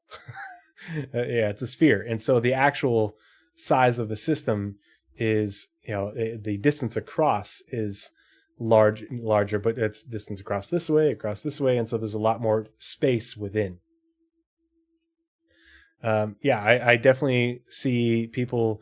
So Pyro is 13 AU, right down here. So it's it's essentially 2.5 times the size of Stanton across, in a straight line. And so you can think about with your fighters and everything, you probably, even with the most efficient drive, you would be hard pressed to cross the system on a single jump. Probably won't be able to do that.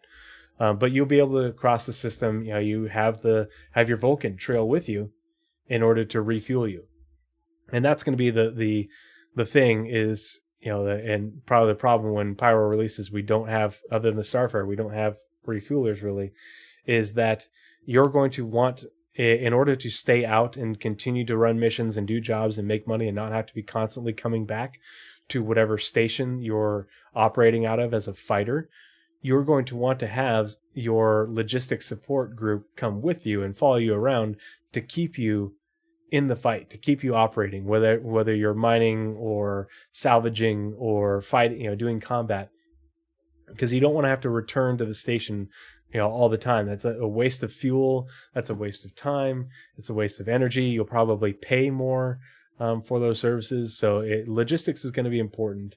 And I think a lot of people don't appreciate that. And Pyro is going to be the first introduction to it, but it's not going to be a hard introduction because it's really not that big. It's bigger, but it's not that big because Stanton is just so small. You can cross Stanton easily, with a fighter. Granted, you're going to use up a lot of quantum fuel, but you can do it. But that's not the point. Is they want the points of interest and the missions to be so plentiful, in and around planetary systems, so that way you're not frequently leaving those planetary systems. You're not crossing the system frequently. For most gamers, unless you're a hauler, you're making doing the long haul trucking, or something specifically takes you to a distant destination. So let's get back to the Horus system. The Horus system is a planetary system in the UAE that consists of we read that super Jupiter and 2 asteroid belts. In 2528, nav jumper Marie Santi reported her discovery of the Horus system to the UPE, alongside detailed documentation describing its celestial bodies. It was incorporated into the Peri line when Santi discovered a jump point to the Xi'an-owned Ryla system in 2542, after which the UPE closed Horus to non-military personnel. When the Peri line was dissolved in 2793, the UE government reopened the system and oversaw the colonization of the tidally locked planet Serling, Horus 1. Tidally locked means that it doesn't rotate on its axis. So one side is always facing the sun, and one side is always facing away from the sun, and is in darkness. Horus's connection to the Xi'an Empire, once a hindrance to its development, is now the main driver of its economic growth. So this is actually going to be a pretty interesting system to read about.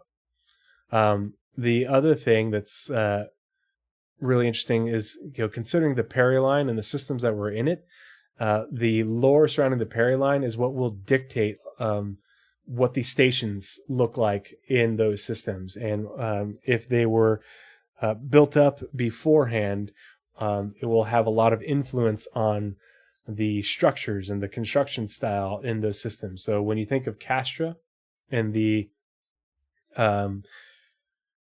concept art that we have for Castra, it's called Henoism, is that architectural style. You're going to see a lot of that in Peri line systems and systems that border the Peri line, where they're built up by the UE military during the Cold War with the Xi'an.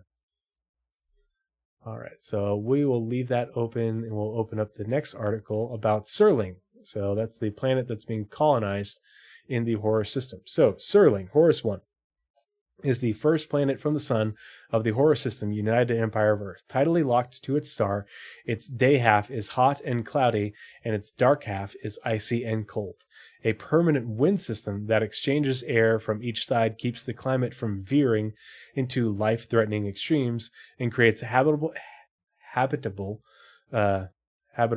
conditions along the perpetually twilight solar terminator. So the part of the planet that is essentially in dawn dusk at all times. Further colonized by humans after the dissolution of the Peri line in 2793, it is a center of trade between the UEE and the Xi'an Empire, which is connected to the Horus system via 2 jump points. All right, so we don't, there's going to be settlements and outposts. They may put a landing zone here. We don't know. I don't think anyone was mentioned in the original galactic guide on Horus. But let's take a look at the planet Serling. So here's Serling on the inner edge of the green band, tidally locked, facing the, with one side facing the star at all times. And you can see that here's the jump point to Kiel, here's the jump point to Gurzel, Ryla, and Kafia. I think these are the 2 Xi'an systems. And then the other thing that's interesting to note that will also complicate distances and travel within star systems is the orientation of jump points. They're generally not right on the ecliptic. A lot of them are just above, just below. Some of them are farther above and below, to the point where it adds a good amount of distance. If we go into the Pyro system, you'll definitely notice that some of them are pretty far above and below the ecliptic. Brennan G says, I'm going to move there and set up a base in a spot where it's always sunset. Yeah, that would actually probably be pretty cool looking. People are going to take their... now that I'm happy to see. Use of vertical space. I was hoping everything wouldn't be on the horizontal. Yeah, and there's actually... I've noticed a few of them. There's not very many, but I imagine they will add more when they change things. But there are some planets, and I forget the astronomical or astrophysical term for it, but there are some planets that don't have, their orbits aren't on the ecliptic. They have non-ecliptic orbits. I forget what the verbiage is for it. So that's another really interesting thing. But then there's also going to be nebula and asteroid fields that are off the ecliptic as well. And then you're going to, different asteroid belts have enough density that they can pull you out of quantum. And so you'll have to either stop and then go above and below, or angle your quantum jumps above and below them, and and that's kind of why the air and halo gates are in Stanton, in order to make it so you can just quantum straight through. Yeah, it's another thing I can't wait to see. Orbit, same. Any kind of lore on the mechanics of how and where jump points form? Nope, we have absolutely nothing. Yeah, we don't know. There's no way to predict where they are, and so they're just found by accident, by finding just anomalies while scanning. And so that's why they're so difficult to find, because we don't know what to look for, other than you find this anomaly when you're scanning, and you're looking for those anomalies, but there's nothing that says, oh, if you look in this area, you're likely to find one. So, all right, so that's Serling, Horus 1. Horus 2, potentially terraformable. Horus 2 is the second planet from the sun of the Horus system, UEE. Although it is located in the habitable zone, it lacks any natural bodies of water and does not have an atmosphere that can support life. After the 2947 signing of the HUXA, Human Xi'an Trade Initiative, some of the old military bases on Horus 2, left over from the Xi'an-Human Cold War, were transformed into cargo exchange stations for traders passing through the Ryla and Kaipua jump points. There is growing public interest in the potential of terraformation of Horus 2 as trade between the UEE and Xi'an Empire continues to increase. This eccentric orbits. Thank you. Yeah, I think that's right. I think I remember reading about that. Thanks, Aether Drift. So lore equals gameplay.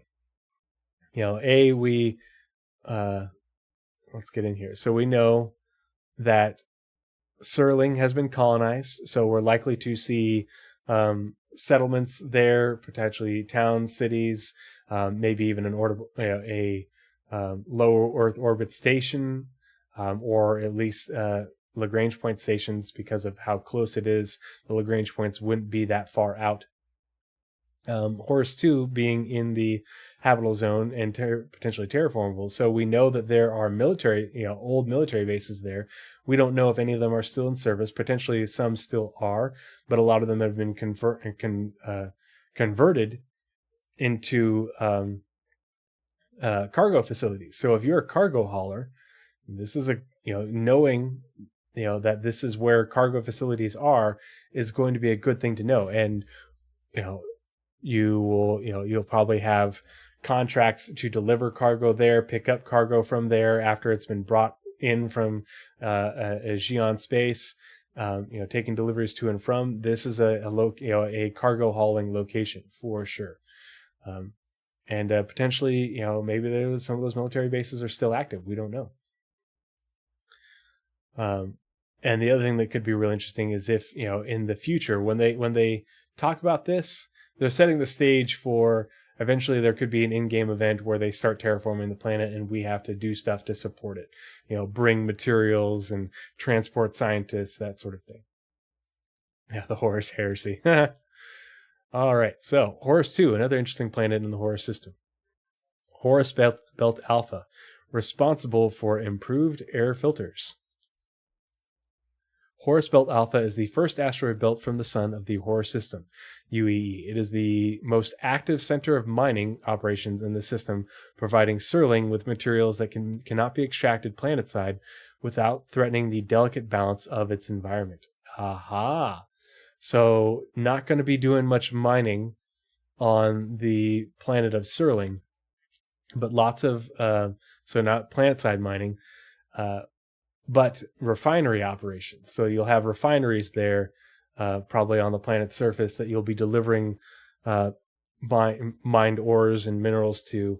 And so you'll go to those refineries and get jobs. Hey, we need more of this, we need more of that, and you'll go out and you'll go looking for it, and you'll get paid for that. And potentially there will be some mining claims in this belt that you could purchase the rights to. So yeah, good opportunity for miners, especially in a smaller system, very short jumps back and forth. So you can get a lot of mining done. A good place for a starting miner would be the Horus system, since it's so small and has 2 asteroid belts. In 2911, a small mining outpost set up on one of the belt's larger asteroids. Here we go, folks. They're talking about asteroid facilities.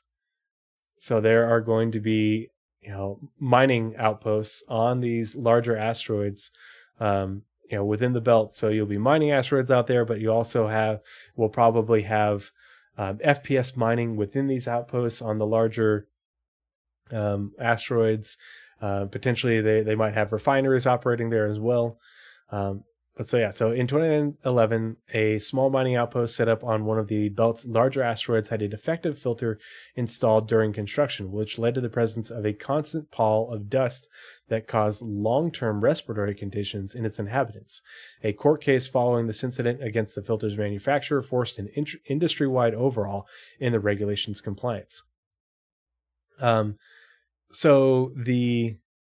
This is a really good way for lore to introduce resource management engineering gameplay missions into things like asteroid facilities, like stations where, hey, we need you to go replace these atmospheric filters or go do this to the life support system. And or doing an emergency repair when those fail. It also could set up dynamic events where something could happen to these systems and people could become injured or sick, and you have to go out there and treat them as a space medic. This is just a little bit of lore tidbit that really drives gameplay and sets the tone for the sorts of things that you will see, both in terms of points of interest, but the gameplay involved in them within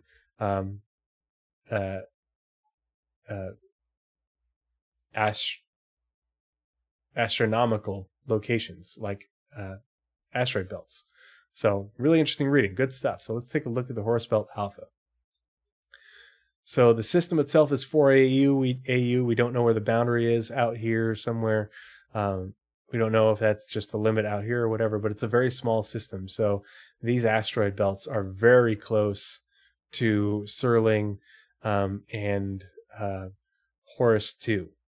So good, a very good place as a starting miner to go. It should be lots of really interesting points of interest as far as asteroid facilities, potentially even Lagrange point stations with refineries here. Should be very familiar to Stanton for what players are used to, but a good place for industry players to go. All right, so let's read about Horus Belt Beta, Marie Santi's hideout. The Horus Belt Beta is the second asteroid belt from the Sun in the Horus system. In contrast to its neighboring belt, it sees little commercial traffic aside from passing trade ships, despite being located closer to the system's only inhabited planet, Serling 2. Or Serling 1. What? That doesn't make sense. How is it closer? I am going to have to comment on that on the Spectrum post. Marie Santi, who discovered the Horus system, kept a personal base on the largest asteroid in the Horus Belt Beta that she utilized when exploring the system's outer reaches. Left abandoned after her 2545 disappearance, the base was rediscovered in 2977 and was declared a cultural heritage site. So we have a museum on an asteroid facility of some sort. So I guarantee you we're going to be able to visit this museum, but I also expect personnel transport missions to bring people to the museum, people who want to visit it. And so you'll fly people in your E1 or other ship to this location to visit it. Sounds like there isn't much in the way of good mining in this asteroid belt. But that remains to be seen, but they didn't mention anything about that. But that's an interesting tidbit. Again, this is lore equals gameplay. That's gameplay. Transporting people to and from, whether it's players or NPCs. A player could have a mission or a contract to go to that heritage site and visit it, document it, something like that, for a variety of different reasons. I'm taking them in a steel club buttercups. Yeah, no cup holders for you. Just the bare minimum when it comes to life support. I hope you brought a sweater. Alrighty. Maria Santi mysteriously disappeared. Maria Santi, 2504 to 2545, was a nav jumper most notable for a discovery of the horror system. Yeah, that'll be $500. Which she named after her ship, born on Gon, Oberon 1, in 2504. She was the oldest of 7 children and was often left in charge of caring for her siblings while her parents worked in the mines or gambled after work. She ran away from home at age 14, disappearing from public record until her reappearance in 2528 at 24 years old, when she discovered disclosed the discovery of the horror system to the UPE. The extensive planetary charts she provided with this report have led historians to believe that Santi first visited Horus up to a decade earlier, but Santi refused to provide any further information. Her 2542 discovery, so 14 years later, she continued to explore the Horus system. Her 2542 discovery of a jump point to the Xi'an-controlled Ryla system prompted the UPE to add Horus to the Peri line and close it to non-military personnel. Sante refused. The other thing, if it was closed to military personnel, the jump points probably have a good amount of infrastructure around them. Sante refused to leave. She continued to explore Horus, evading and eventually clashing with the Navy as they tried to push her out of the system. In 2545, she and her ship vanished without a trace. Sante's ultimate fate remains unsolved and is a popular subject of stories and documentaries on Serling 1. So, gameplay, investigations, I bet you that we will have a in-game event, in-game missions, contracts where people are going to try and locate the remains of Marie Santi and her ship in the horror system. Whether it's still in the horror system or not, try and find clues, but finding clues to her disappearance to further this narrative is definitely something that will be gameplay and something that people will do and something that will be very interesting and potentially be worth money. Historians will want to know this. It's a big, the people in the universities of Retor will want to know this. I wonder if it'll be possible to sort of park my Endeavor near a big asteroid, make it difficult to find. Oh yeah, definitely. And that's one of the things I love about asteroid facilities. And because they have said that they don't want player-built stations, but they have said that abandoned stations will be able to be, you'll be able to control it. Just like you would if you found that derelict Bengal carrier or cruiser or battle cruiser. And so I'm convinced that there will be abandoned. We know that there's rundown stations, and there should be, they've talked about abandoned stations as well. And so I'm convinced that there will be abandoned stations, we know there's abandoned UGFs as part of the ones that they're building. And I'm convinced that there will be abandoned asteroid facilities that you'll be able to essentially take over and claim. You won't be able to own it, but as long as you maintain control of it, you can use it to your heart's content.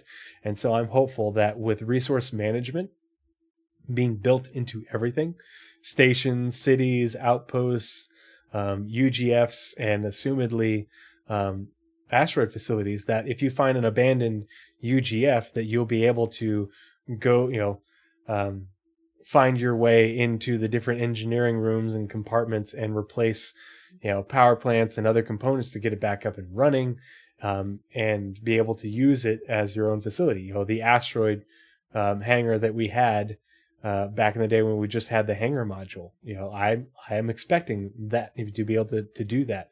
And that's what I want, is to be able to find an abandoned asteroid facility and claim it as my own, because unless somebody is able to tail you very closely, it would be extremely difficult for someone to find it just by flying around and scanning in an asteroid belt, because all those asteroids are going to block your scans, and you're not going to be able to get readings on anything too much of a distance out.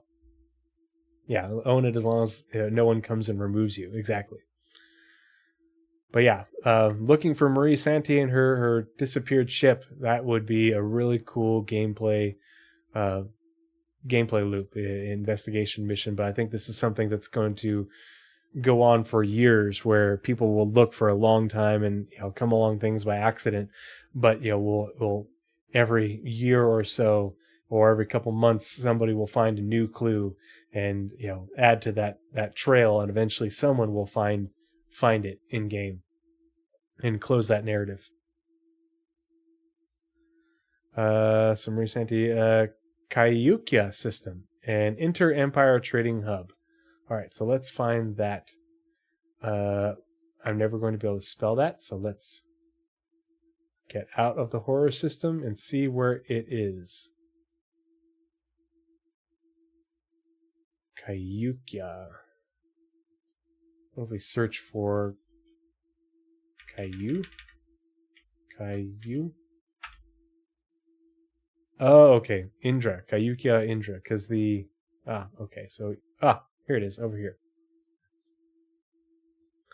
So here's the Kayukya, or Indra, system, over here on the far eastern edge of the UEE. And it actually has a jump point to Banu space as well.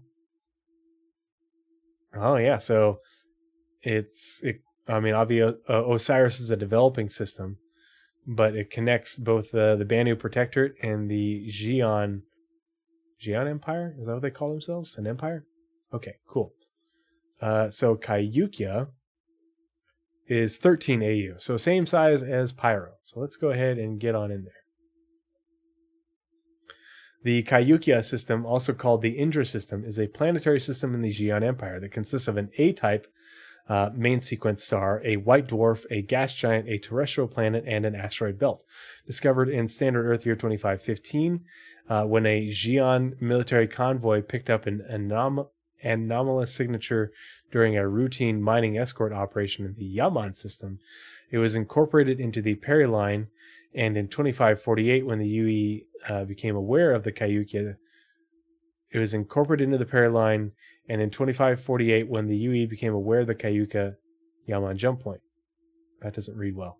The UE gave it the military designation of Indra after an ancient human god of war. Following the end of the Xi'an Human Cold War, 2530 to 2792, the UE updated their charts to reflect the system's original Xi'an name. Kayukya was made into a center of trade between the Xi'an Empire, the UEE, and the Banu Protectorate. The largest settlement in the system, located on the moon Punu, is a center of Xi'an youth culture. Okay.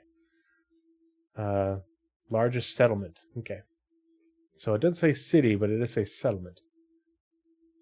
And so apparently and if I remember reading right, you can traverse the Osiris system, even though it's a developing system, but you are closely monitored by the UE army when you do so. All right, so let's take a look at the Kayukya system. So here's Indra 1, Indra 2, jump points, Kayukya Indra B. How did that get there? Is there a moon orbiting a star? Interesting. Okay. So here's the green belt, and there's the asteroid belt. All right. Or green band and asteroid belt. Okay. So we'll close that. Kayukya 1, gloriously ringed. Kayukya 1 is a gas giant in the Kayukya system, Xi'an Empire, and is the closest planet to its suns. Orbited by a far-reaching set of rings composed of rock and ice, the site of the binary stars at the center of Kayukya. Okay, hold up.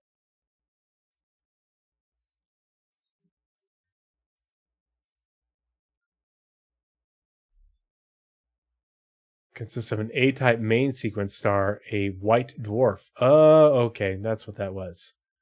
The B is the white dwarf. Okay, I misread that.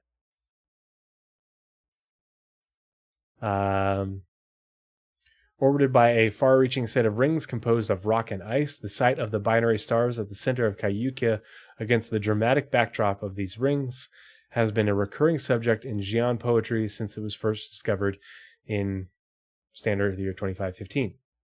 The Xi'an government requires that any new space stations built in support of intersystem trade must be placed in orbital positions that will not mar the natural beauty of the rings.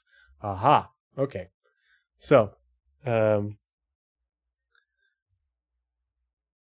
I could see us having personnel transport missions to go to these rings so people can, look out the window of your E1 and take pictures and look at it and ooh and ah all over it. And interesting that they talked about any new space stations. But if they talk about new space stations, I could see there being new construction and projects that go on within the system that you would have the opportunity to support, and be able to take, lucrative hauling jobs in order to get material there for construction to the right locations. But interesting, if, not mar the natural beauty of the rings, so you wouldn't want it in the ring, maybe at a Lagrange point far enough out. Interesting. And since it's a gas giant, these rings have got to be absolutely huge compared to the ones that we have in Stanton. So there's Indra 1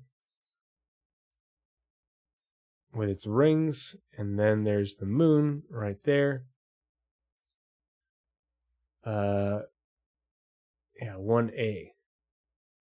Cool. All right. So Punu, a happening place for Xi'an youth. Punu is the moon of Kayuka 1 Xi'an Empire. During the Xi'an Human Cold War, it was the site of a Xi'an military base that was used as a launch point for scouting missions into the UE territory. In 2798, a few years after the dissolution of the Perry Line, the Xi'an government converted the base into a hub to facilitate trade between the Xi'an Empire, the Banu Protectorate, and the UE. The free contract between these civilizations has fostered the emergence of a Xi'an youth movement that rejects traditional values and embraces trends from other cultures. All right, so the settlement, this former Xi'an military base that has turned into a trade settlement.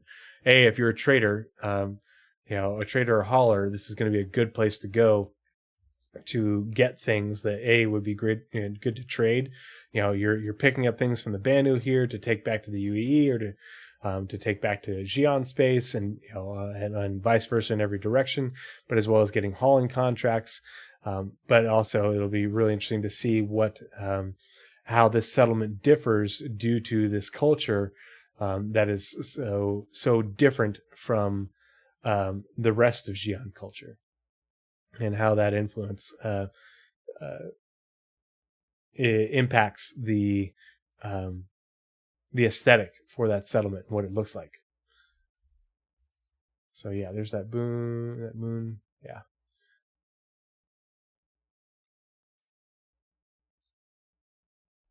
Okay, cool. All right, let's zoom back out. Okay, and Kayuka 2, a tilted planet. Kayuka 2 is the second planet from the suns of the Kayuka system, Xi'an Empire. Due to its acutely tilted axis, it experiences extreme variation in its seasons.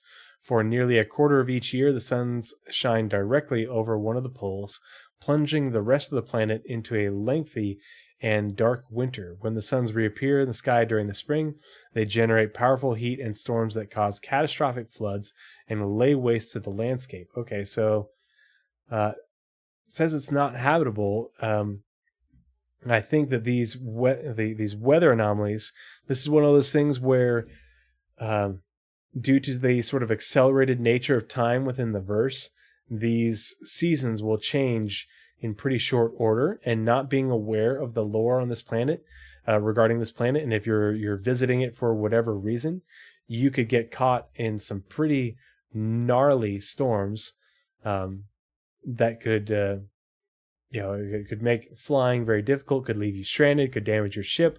I could see derelict ships on this planet. I could see salvage contracts on this planet due to people coming down to do whatever there and getting caught by the storms. But this is the kind of stuff that will, when you have planets with severe weather, but for whatever reason you need to go down to that planet, that can cause issues that make it difficult to fly, or you can fly to here, but you cannot make it to a different point of the planet without, by flying. You have to use a ground vehicle or something else. So that will be really interesting to see. And so there's Kayukia. Oh yeah, there's the gas giant. So here's Kayukia 2 right here in the green band. And then let's read about the asteroid belt. Kayukia Belt Alpha, occupied by the UA. All right, let's hear what that is all about. The Kayukia Belt Alpha is an asteroid belt in the Kayukia system, Xi'an Empire. Some of the larger asteroids are occupied by members of the UA, the professional class of criminals who operate with the conditional approval and oversight of the Xi'an government. People conducting inter-civilization business at the trade hub on Payunpia Okay, so Payunpia is a large shipping base and orbital scaffolding array located on the moon. Aha! Okay, cool. So this is the name of that settlement that's a former military base and is now a cargo settlement. Sometimes hire, people conducting inter-civilization business at the trade hub on Punu, sometimes hire information dealers, bodyguards, mercenaries, loan collectors, and other UA who operate from the Kayukia Belt Alpha when the need arises. Aha. So, you're going to have Xi'an asteroid facilities in this asteroid belt that are home to Xi'an criminal organizations. And so this is, if you're wanting to, you can hire these people to do things for you, or I imagine you would be able to get reputation with them and do different contracts with them in order to get reputation, earn credits and earn reputation within the Xi'an Empire. But, they're basically listing off different things that you can do, you would probably be able to do with these criminal organizations. Mercenaries, your bodyguards are doing escort missions, both on ship or also on ground. Information dealers, so you're moving information, maybe stealing information. Loan collectors, you're basically a bounty hunter in order to collect on debts. Or loan collectors would be the missions that they're working on now, the steal, retrieve cargo, or the consignment missions. Hey, we're collecting on this debt, so I need you to go get these things that were collateral for this loan, and you need to go pick them up, and you might have to shoot your way to go get them. So that's definitely gameplay written in there for sure. But cool that we're going to have Xi'an asteroid facilities. So that's what they're talking about in that asteroid belt. Errol Navis, hero to accountants everywhere. Okay. Accounting, very interesting. So there's that asteroid belt, and that's it for the Kayukia system. And it looks like that's it for the what we're going to be looking at on the Ark Starmap. So let's read about Errol Navis. Errol Navis, 2822 to 2931, was an accountant and amateur explorer best known for his 2861 discovery of the Oso system. So the Oso system is a protected system in the UEE where the Osoians are. Born on Cartagena, Cano 2 to 2 geoengineers, he became an accountant at Shubin Interstellar in 2843 after completing a mathematics degree. Later attributed to a childhood spent in a series of confined, environmentally controlled bases, Navis described himself as harboring a strong desire to live in a world with open skies and a breathable atmosphere. When Shubin denied his transfer request to Terra, Navis purchased a small ship, which he used to take himself and his young daughter Oso on weekend trips to exotic locations. During one of these trips, his scanners picked up an anomaly in the outskirts of the Castro system that turned out to be a jump point to an undiscovered system. He used the reward money from the UEE to buy a home on Terra and start a business as an accounting consultant. Good for you. Good for you, Earl Nevis. Dahunsul Kosoko, determined to be the last. All right. Dahunsul Kosoko was an explorer and nav jumper best known for his 2539 discovery of the Gurzel system. Born on Sestulus, Davian 2, he joined a nav jumping crew in 2529 when he answered a local job posting. In 2538, he suffered a starship crash that required 8 months of inpatient care and resulted in the loss of one of his legs. The insurance payout from the crash left him with enough money to purchase a new ship, which he did the day he was discharged from the med station where he'd been recuperating. He headed to the then Nivellen system and began scanning. 3 weeks later, he picked up minute traces of a strange signal, which upon close investigation proved to be a jump point to a previously unknown planetary system. Kosoko reported his discovery to the UPE government and requested that the system be named Odara after his aunt. It was renamed Gurzel and added to the Peri line in 2542 when the Ryla Odara jump point was discovered. Kosoko remained a nav jumper until his death in 2581 due to a malfunction in his ship's air recycling system. Blood Tide Gaming is raiding with a party of 5. Blood Tide, good to see you. Hope you're doing well. Thanks for the raid. Really appreciate it. What were you doing while you were streaming? Were you playing something or looking at something? What was your stream about? I was doing cargo on SC. Awesome. Well, I hope that was treating you well and that you made lots of money and didn't die. But yeah, thanks for the raid. Really appreciate it. The raiders coming from Blood Tide Gaming. Welcome to the stream. We're only got a few more articles left. We're just doing what I call lore equals gameplay, where we read the Galactapedia update and use the Ark Starmap to explore the systems within the Galactapedia update. And we talk about the information within the articles that is related to gameplay, and talk about what sort of gameplay they are hinting at or speaking about directly. I think I made about 500K. Nice. That's a pretty good return. That's a good chunk of change. Yeah, I was streaming earlier. I tried to do a 0 to hero stream on my alt with my cutter, and I could not get into the game with my alt account due to a number of different reasons. So I will have to continue to troubleshoot that so I can start doing 0 to hero gameplay. But then I just ended up using my main and going on doing a little bit of relic hunting, and I found 3 pristine large artifacts as well as a UEE Marine 6 platoon medal damaged from the Tavaran War. I didn't make 500K. I made like 25K just by selling off loot, so that was fun. And I didn't die. I almost had my Avenger blown up by a cutlass, but I managed to get away and repair it. So it was successful. So let's see. Let's read about Ne-se-Ruath, Rebellious Daughter. Okay. Ne-se-Ruath, standard Earth year 2475 to 2898, so lived for 423 years. Was an amateur explorer and historian best known for her standard Earth year 2542 discovery of the Gurzel Ryla jump point. The youngest daughter of one of House Ruath's matriarchs, she was expected to follow in the footsteps of her family and become a political historian. However, she found she preferred exploration and spacecraft piloting.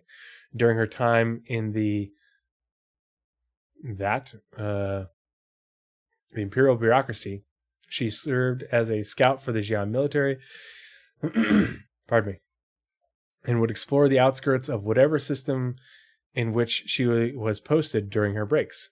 This hobby led her to discover a previously unknown jump point from the Ryla system to the UPE-controlled Gurzel system then named Odara. Her appearance in Odara caused an increase in tensions between the Xi'an Empire and the UPE, so while she was commended for her discovery, she was reprimanded for her carelessness in entering the jump point and stripped of her duty as a pilot. She served the remainder of her time in the Xi'an bureaucracy, imperial bureaucracy, as a file clerk. Oof. After returning to her house, she took up the family business, but obtained her own ship and continued flying whenever she could. She won the Koya, I think that's a race, in 2881. I think. I'm not sure what that is. I'll have to look that up at another time. Okay, so last article. Koa e Koya, the ultimate endurance race. Oh, that's the race that she won, an endurance race. The Koa e Koya is a spacecraft race, so racers pay attention. This is talking about racing gameplay that combines marathon flights with physical endurance. Held every Xi'an year in alternating locations around the Xi'an Empire. It was first competed in Standard Earth Year 2341 in the Hyotan system. Before each race, the Koa e Koya governing body chooses checkpoints and destinations that are not revealed until the race begins. There is always a mixture of locations in space and in atmosphere. Once the race is underway, pilots receive the coordinates of their first checkpoint and do not learn their second checkpoint until reaching the first, or the third checkpoint until they reach the second, and so on. Pilots must coordinate with their pit crews about when and where they will rest, repair, and refuel, and must choose strategic periods in which to lower their metabolism and extend their flying time without reaching a state of exhaustion. This continues until only one racer is left, which can vary anywhere between 250 standard Earth hours. Oh my gosh. The pilot who has reached the most checkpoints is declared the winner. Other non-Xi'an species were allowed to participate for the first time in Standard Earth Year 2947. So this is endurance racing in Star Citizen. And not only is it endurance racing, it's not just, go fast around, turns and try not to die. But this is endurance racing, and you're going to have to carefully coordinate with your logistics folks in order to be able to continue in the race, because your character is going to need rest. You're going to have to eat and take time off. You're going to have to maintain your ship in order to keep going. You're going to have to plot your course, and figure out what jumps you're going to make, and how you're going to go about getting someplace, because it isn't just going to be go in a straight line. I've done 24. Brennan G says I've done 24-hour races in iRacing. That sounds like a lot of fun. Yeah, it'll be really interesting to see how they put this together. But this is like peak racing gameplay. There's a few other races that are known about in game, but this is a pretty big deal. The fact that it goes on for this much time. So it'll be really interesting to see if people actually compete in these races, because time is condensed in game, but at the same time, I think it's still like a 1/10 scale. It's still 5 to 20 hours. So like that's a marathon in game, but marathon in game, and this is taking what we do with Atmo Esports and stuff to an entirely new level. So it'd be really interesting to hear what their take is on this. I'm actually gonna I'm gonna bring, if Paul hasn't read about this, I'm gonna have him ask about this the next time Atmo Esports comes on to Captain's Table, because it'll be really interesting to hear what their thoughts are on this race. Pardon me.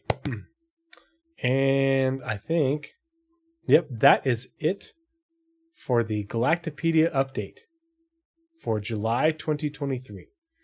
So if you're still hanging out, I really appreciate you being a part of the show and hanging out with me in chat and listening in on this, as well as my reaction to ISC earlier. I hope you found it informative. I always find this stuff really interesting to read about and hear about all the variety in the different star systems, and this sort of lore is really going to be important in your gameplay and being successful in the game, to the point of whether it's going to cost you UEC or reputation. You can be injured, your ship damaged, you could even die if you don't know this stuff. Knowing this information is going to prove vital to being successful in the verse. Especially in the larger, more dangerous systems with less infrastructure. So again, thanks so much. Let's find someone to raid. Here, we'll pull up Twitch and create a dashboard, manage stream. And let's see. Let's find someone to raid. Do we have any suggestions for who to raid? Garancy. Oh, let's raid Jake.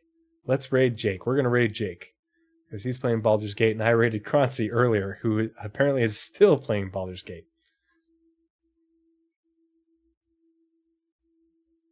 Alrighty. So again, thanks so much, everybody. Have a great evening, and I will let you know via Twitter and in my Discord if we're going to be able to do the Pathfinders podcast on Sunday in order to cover the monthly reports. So have a great night, everybody, and let's go say hi to Jake and give him our love.